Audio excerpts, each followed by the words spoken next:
गाजीपुर जिले की एक बड़ी हस्ती बीबीसी से लेके सहारा समय न्यूज नेटवर्क में काम किया और जनपद को गौरवान्वित किया। दुर्गेश उपाध्याय जी के साथ सर हमारे चैनल में आपका बहुत बहुत स्वागत। जी जी, नमस्कार। बहुत बहुत आपका भी स्वागत कि आप एक फंक्शन में आप आए हैं और आपने मुझे बातचीत के लिए आमंत्रित किया है, इसके लिए आपका भी बहुत बहुत धन्यवाद। विजिट लगातार आप गाजीपुर में आते हैं इतने व्यस्त कार्यक्रम के बाद, अब कितने समय के बाद आए हैं और हमेशा जनहित से जुड़े होते हैं और शेरपुर की माटी से हमेशा एक ऐसी खुशबू रहती है कि खींचे चले आते हैं। मैं जरूर चाहूँ। देखिए, अपनी मिट्टी से हर आदमी को बहुत जुड़ाव होता है और हम लोग गांव में पैदा हुए लोग हैं और आज हम लोग लखनऊ या दिल्ली कहीं भी रहें, हम लोगों के जहन में कहीं न कहीं गांव बसता है और हम लोगों को जब भी मौका मिलता है तो हम लोग कुछ न कुछ अपने गांव के लिए, अपने घर के लिए, अपने समाज के लिए कुछ न कुछ जो भी सहयोग हो सकता है हम लोगों का, हम लोग देते हैं और बहुत अच्छा लगता है।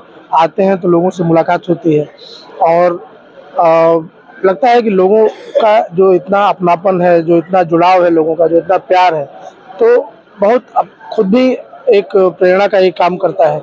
एक नई ऊर्जा से मन भरता है। लगता है कि हाँ, कुछ करना चाहिए।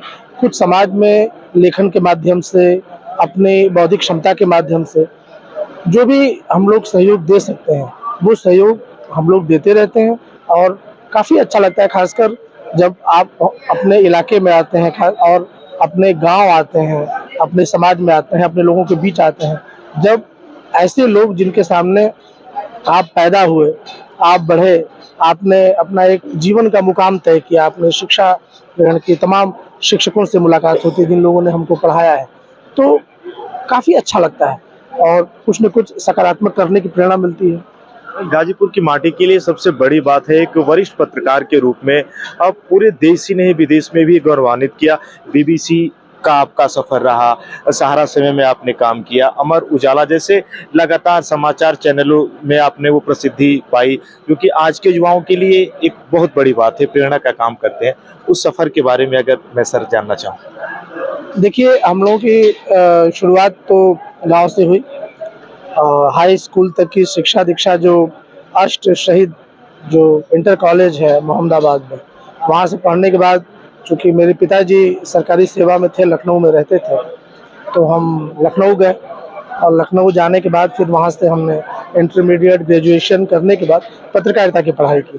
चूँकि पढ़ाई के दिनों से ही कुछ न कुछ हम लोग कॉम्पिटिशन की जब तैयारी करते थे, तो हम लोगों को एक चीज़ बड़ी प्रेरित करती थी कि हम लोग कहीं भी जाते थे तो पत्रकारों का बहुत सम्मान होता था। पत्रकार एक ऐसी बिरादरी है जो नेता हो, अभिनेता हो, अधिकारी हो, कहीं भी हो, वो सभी प्रोटोकॉल से ऊपर उठ करके उसको समाज में एक वरीयता मिलती है, उसकी बातों को तवज्जो मिलती है।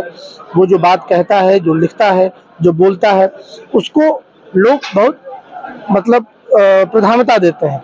तो मन में आया कि ये पेशा ऐसा है जिसमें हम लोग अपने लिए कुछ संभावना तलाश सकते हैं। सम्मान भी आपको मिले काफी, उन कौन कौन से वो सम्मान थे जिससे आपको नवाजा गया। देखिए, जब हम सहारा समय में थे तो उस वक्त भी हमको, चूँकि रिपोर्टिंग एक ऐसी चीज़ होती है जो जिसके माध्यम से खबरें लोगों तक पहुँचती हैं, तो उस समय मुझे बेस्ट इनपुट एडिटर का अवार्ड मिला था।